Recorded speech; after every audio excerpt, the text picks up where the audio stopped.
Welcome back from the break. आप देख रहे हैं ब्यूटी एंड फिटनेस। आज का हमारा टॉपिक है स्ट्रेस, डिप्रेशन एंड ब्यूटी। हमारे साथ मौजूद हैं psychologist Mohammad Irfan and yoga expert Naaz Khawar. तो अभी हम बात कर रहे थे स्ट्रेस के बारे में, डिप्रेशन के बारे में, कि उसमें डिफरेंसेस क्या हैं और स्किन पे क्या नेगेटिव इफेक्ट्स आते हैं। जैसे कि आपने बोला कि रिंकल्स हो जाते हैं, पिंपल्स आ जाते हैं, बाल गिरते हैं, बाल फेस पे आ जाते हैं। तो इन सब को बैलेंस आउट करने के लिए आई थिंक आई नोटिस कि सबसे इम्पॉर्टेंट चीज़ होती है आपकी न्यूट्रिशन।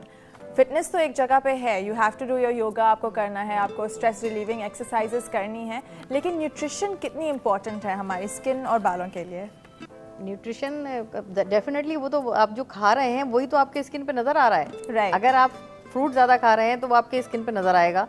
इसी तरह जंक फूड खा रहे हैं और ये ड्रिंक्स वगैरह, कोल्ड ड्रिंक्स वगैरह पे ज़्यादा जिस तरह जा रहे हैं वो भी नज़र आ जाता है। तो इसलिए ज़रूरी है कि रोका जाए, उस जंक फूड से रोका जाए, अपने आप को साफ़ सुथरे खाने घर के खाए जाएँ जिसमें ज़्यादातर जो है वेजिटेबल्स हो, और कोशिश की जाए सैलेड हो, कोशिश की जाए फ्रेश फ्रूट्स हों, तो उनसे, और पानी बहुत ज़्यादा पिया जाए। डेफिनेटली आप 15 दिन में ये रिजल्ट नजर आना शुरू हो जाता है। बिल्कुल। आई थिंक कि स्ट्रेस से, जैसे कि I think we mentioned earlier also कि स्ट्रेस से ओवर ईटिंग भी होती है, अंडर ईटिंग भी होती है, तो आपके पूरा बॉडी का जो सिस्टम है वो आउट ऑफ बैलेंस हो जाता है। तो वो न्यूट्रिशन और डाइट से ठीक हो सकता है, बिल्कुल रेगुलराइज हो सकता है। एग्जैक्टली बिल्कुल न्यूट्रिशन बहुत ज़्यादा इंपॉर्टेंट है। और जिस तरह एक अभी बात की नाज ने, तो एक बैलेंस डाइट उसमें लाजमी है कि वो कब ले रहा है। और जंक फूड स्पेशली अगर ज़्यादातर ये होता है कि बच्चे टीवी देख रहे हैं, जंक फूड खा रहे हैं साथ में, तो उससे ये होता है उनका ईटिंग पैटर्न वो ख़राब होता है और उनमें ईटिंग डिसऑर्डर आ जाते हैं। एनोरेक्सिया नर्वोसा है या फिर बुलिमिया नर्वोसा, वो आ जाता है। तो ये ईटिंग डिसऑर्डर उनमें आ जाते हैं। अगर वो प्रॉपरली अपना बैलेंस डाइट लें तो इससे भी इफ़ेक्ट मिलेगा। और दूसरी एक बड़ी एक इम्पॉर्टेंट थेरेपी अभी है, वो इसके लिए यूज़ होती है, स्पेशली ये स्ट्रेस के लिए और स्किन केयर इशू जो आते हैं उसके लिए। एरोमा थेरेपी बहुत ज़्यादा कॉमन है, तो उसको भी साथ में उससे भी लिया जाए, क्योंकि वो थेरेपी ऐसी है कि उसमें जो चीज़ें इंक्लूड हैं वो सारी हर्बल हैं, नेचुरल हैं।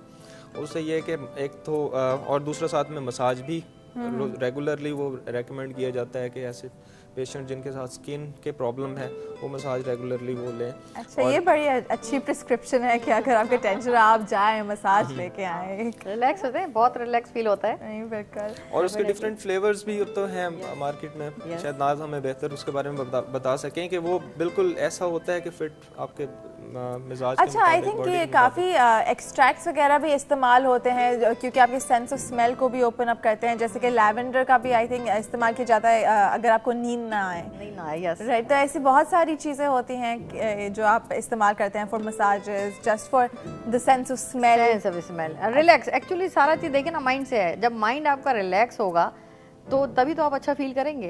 और ये एरोमा थेरेपी है ही उसी लिए कि जब आप बैठ गए हैं और आपको वो एरोमा थेरेपी दी जा रही है, चाहे वो मसाज से दी जा रही है या वैसे, तो आपको कितना अच्छा फील होता है। पाँव में आप मसाज, आपको नींद आ जाती है। आप ऑयल ले करके अगर आप बैक पे अपने यहाँ एरोमा थेरेपी दे रहे हैं, आपको इतना एकदम से बॉडी लूज हो जाती है, मज़ा आता है।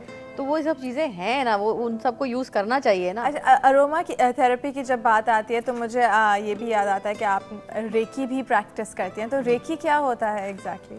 रेकी एक्चुअली हीलिंग वो है कि अगर ब्लॉकेज, मेंटल ब्लॉकेज है या हमारे चक्रास, जो 7 चक्रास बॉडी के अंदर हैं, वो हमारे अगर डिसबैलेंस हैं तो भी हमारे अंदर अजीब सा फीलिंग आती है, डिजीज होती है, ये होता है। जब हम उन सबको रेकी के थ्रू उनको बैलेंस कर देते हैं और उसके बाद हम आपको जहाँ पे दर्द है या जब माइंड में कुछ ब्लॉकेज है या को भी दूर करते तो स्ट्रेस। अब बहुत से लोग ऐसे आते हैं कि बिल्कुल अजीब सा उनका फेस हो रहा था, उनको देख के अफसोस हो रहा होता है, यानी कि हमें अफसोस हो रहा था उनको देख के, तो उन्हें वो कितनी तकलीफ में है। जिस वक्त हम उनको रेकी दे रहे होते हैं, रेकी के तकरीबन 20 से 25 मिनट उनको दी जाती है, तो उनका ऐसा खुल सा रहा होता है फेस, तो देख के अच्छा लग रहा होता है कि इट मीन्स कि इनके अंदर पावर गई है, वो ब्लॉकेज जो इनकी है वो हटी है, इनको अच्छा फील हो रहा है कि कोई इनको रेकी दे रहा है। तो अच्छा, और ये वार्मथ से होता है? वार्म से होता है जी, हाँ। क्योंकि इसके एक सिंबल्स हैं, जो हमें सिंबल्स, हमारे मास्टर्स हैं हमें सिंबल्स दिए हुए हैं, वो सिंबल हम ड्रॉ करते हैं अपने माइंड में, एंड इसके वर्डिंग है, वो वर्डिंग करके जब हम ऊपर से हेल्प मांगते हैं अल्लाह से, तो हमारे हाथ में अल्लाह मियां इतनी गरमाई, इतनी ताकत दे देता है कि हमें खुद भी अजीब सा फील हो रहा था इतना।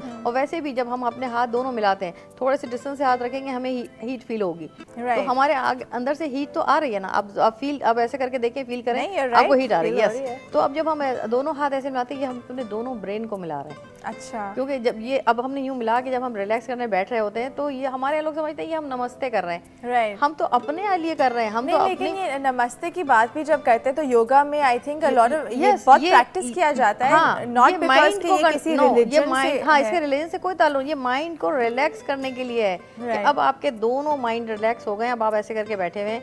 एक तो देखें, दो बॉडी कंट्रोल है और फिर क्रिएटिव माइंड है। समटाइम देखिए लोग इतने ज़्यादा क्रिएटिव हो जाते हैं कि वो नॉर्मल लाइफ में बिल्कुल गूंगे बहरे होते हैं, उनसे कोई बात करो हैं हम कर रहे हैं, अरे Right. तुम तो वहाँ पर भाई स्कॉलरशिप ले रहे हो, ये कर रहे हो, तुम नॉर्मल बात क्यों नहीं कर सकते हो? राइट, तो क्योंकि कोई वो इम्बैलेंस ये कि होता उनके है। हाँ उनका बैलेंस नहीं है। अच्छा। अगर वो योगा कर रहे हैं, अपने आप को बैलेंस रख रहे हैं, तो वो दोनों तरफ नजर रख सकते हैं। राइट, क्योंकि आपके पास मेंटल हाँ, मेंटालिटी भी ये खुल है, जाती वो है। चीज़ है। और तो- फिर ये स्किन पे भी असरात इसके आते हैं। योगा के खैर तो वी नो के बहुत ही बेमिसाल आई थिंक इफेक्ट्स Yes, हैं बेहिसाब, एंड बेहिसाब। बेहिसाब। और एक चीज़ मैं ऐड करना चाहूँगा, रेकी अक्सर ऐसा होता है, रेकी मास्टर्स मैंने देखे कि यहाँ अगर है पर्सन और अमेरिका से वो रेकी ले डिस्टेंस रहा है, डिस्टेंस रेकी, Yes, वो भी फायदा करती है। अच्छा, और ये डिस्टेंस रेकी क्या होता है? डिस्टेंस रेकी ये है कि जैसे कि वही सिंबल वाली बात है कि इसमें बहुत सारे सिंबल्स हैं जो मास्टर तक आते आते आपको काफ़ी सिंबल्स आपको याद भी करने पड़ते हैं। तो वो जो जिसको हम बाहर दे रहे हैं, बाहर के मुल्क में कोई हमारा अपना है जो तकलीफ में है, तो उसका हमने फोटो पे वो सिंबल्स लिखे, उस फोटो को हमने अपने दोनों हाथों में रखा और रखने के बाद हमने आके उसको हमने बता दिया। और नॉर्मली होता यह है कि मेरे बच्चे जैसे बाहर हैं तो वहाँ रात ही हो रही होती है, वो सो ही रहे होते हैं, तो मैं दिन में जब उनको रेकी देती हूँ तो उन्हें फ्रेश फील हो रहा होता है। अच्छा, हाँ, तो ये एक्चुअली इफेक्ट करता है। अगर ये भी फिर आप बताएं कि ये साइकोलॉजिकली इफेक्ट करता है, ये सारा साइकोलॉजिकल इफेक्ट होता है। बात बिल्कुल साइकोलॉजी की बात आ जाती है, और रेकी भी एक पैरासाइकोलॉजी की ब्रांच है, तो उसमें बिल्कुल असल तो यही इशू है आपके मेंटल का या मेंटल अप्रोच। अगर मेंटली सेटिस्फाई है, उसको कनेक्शन उसको मिल गया है कि हाँ कोई मेरे लिए ये कर रहा है, कोई प्रोसेस हो रहा है, तो फिर वो इनिशियली उसके जो इंटरनल प्रोसेस है उसका मेंटल लेवल पे वो सेटिस्फेक्शन फील करना शुरू कर देता है। अब यहाँ कोई मेडिसिन इस्तेमाल नहीं हुई, कोई और चीज़ इस्तेमाल नहीं हुई, लेकिन वो एक डिफरेंस आता है, एक पॉजिटिव और एक सिग्निफिकेंट डिफरेंस आता है उसमें। अच्छा, तो बैक टू न्यूट्रिशन। आप नाज, आप मुझे बहुत इंटरेस्टिंग चीज़ बता रही थी एक सोडा के बारे में और दूध के बारे में कि कितना। वही मैं बता रही थी कि 7 गिलास दूध जितने आपको कैल्शियम देता है जी, 1 गिलास कोल्ड ड्रिंक जो है वो सबको डैमेज कर देता है। वाह। तो फिर हम बच्चों को क्यों नहीं बताएंगे, क्या तुम क्या ये चाह रहे हो कि तुम्हारी हड्डियां खराब हो जाए? क्योंकि हमें बच्चों के लिए तो हमें तो उन्हें कैल्शियम दे रहे हैं ना, दूध रोज पिला रहे हैं कि दूध पिलाओ, इनको जरूरत है। लेकिन जब वो 1 गिलास को बाहर भी गई या घर में का एक कोक पी लिया उन्होंने, तो वो तो खत्म हो गया ना, राइट। या कोई भी ड्रिंक्स पी ली तो वो तो खत्म हो गया ना। तो अब ये समझना चाहिए कि कौन सी चीज फायदे की है, कौन सी चीज नुकसान की है। आप ना लें तो कोई फर्क तो नहीं पड़ेगा। आई थिंक इनकॉर्पोरेट कर दिया हमारी डेली लाइफ में सोडा को, इतना ज्यादा। हाँ, मैंने सुना है कि अगर आप एक पीस ऑफ बोन, मतलब कि एक दांत को अगर आप कोक के ग्लास में रखें या कोई भी कोल्ड ड्रिंक के ग्लास में रखें तो ओवर टाइम वो बिल्कुल खत्म हो जाता है। मैंने तो एक्सपेरिमेंट करवाया है कि मेरे जो अच्छा। दोस्त हैं उनके जो बच्चे पोतियां वगैरह हैं, तो मैंने कहा आप एक उसमें डाल के गोश्त का पीस रात को डाल के कोक में छोड़ दीजिए, सुबह उनको दिखाइएगा कि इसका क्या हाल हुआ है। वाओ। वो खुद ही छोड़ देंगे सोच के कि ओ हमारा अंदर से ये हाल होगा। जी, तो आप कुछ कहना चाहते हैं? डिफरेंस आया है कोक से, और ओबेसिटी के प्रॉब्लम जो बच्चों में है ज्यादातर वो इसकी वजह से है, जो सॉफ्ट ड्रिंक ले रहे हैं इतने ज़्यादा उसमें। नहीं, बिल्कुल। हमने एक एपिसोड किया था ओबेसिटी के बारे में, हमने बहुत अवेयरनेस दी थी हमारी ऑडियंस को भी। आई होप यू रिमेंबर कि ओबेसिटी काफ़ी ऑन द राइज है, क्योंकि पेरेंट्स अपने बच्चों को नहीं बता रहे हैं कि आप कोल्ड ड्रिंक से आप परहेज करें और आप ये जंक फूड ना खाएं। तो I think is very important कि पेरेंट्स एक ज़्यादा एक्टिव रोल लें और कहें कि आप ये चीज़ें नहीं, don't drink so much of sodas. Actually chemical जो है ना वो हमें डैमेज कर रहे हैं ना। हर चीज में देखें, बाहर फास्ट फूड को टेस्टी करने के लिए केमिकल्स डालते हैं, उनको सेव करने के लिए केमिकल्स कर रहे हैं। वो मीट भी बड़ा करते हैं केमिकल्स की वजह से। तो ये आप अगर वो चीजें आप अवॉइड ही कर जाएं, केमिकल्स जिनमें पड़ा हुआ है, तो स्किन डेफिनेटली अच्छी होगी, पिंपल्स नहीं निकलेंगे आपके फेस पे। जो लोग समझते हैं कि पिंपल्स बहुत निकल रहे हैं, आप गौर तो कीजिए, बीइंग अ मदर आप गौर कीजिए कि वो खा क्या रही है सारा दिन। At the end of the day I think कि न्यूट्रिशन और एक्सरसाइज हमेशा बहुत इंपॉर्टेंट होती है आपकी स्किन के लिए, आपके बालों के लिए और एक वननेस के लिए as in total for your personality to come out, for your skin to shine, for you to be a happier person generally. तो I think ये बहुत ही बैलेंस करना चाहिए. आप योगा अपनी लाइफ में इंकॉर्पोरेट करें. 5 मिनट्स जैसे आप कह रही थी कि ब्रीथिंग 5 मिनट्स आप करें डेली प्रॉपरली. जैसे when you breathe in आपका पेट बाहर जाना चाहिए, when you breathe out it should go completely inside. Thank you so much for joining us today. It was very informative episode आपकी वजह से. I really hope कि आप सबने enjoy किया होगा, बहुत कुछ सीखा भी होगा. That is the end of our episode for today. अगले हफ्ते फिर मिलते हैं with another topic. Till then, take very good care of yourselves and Allah Hafiz.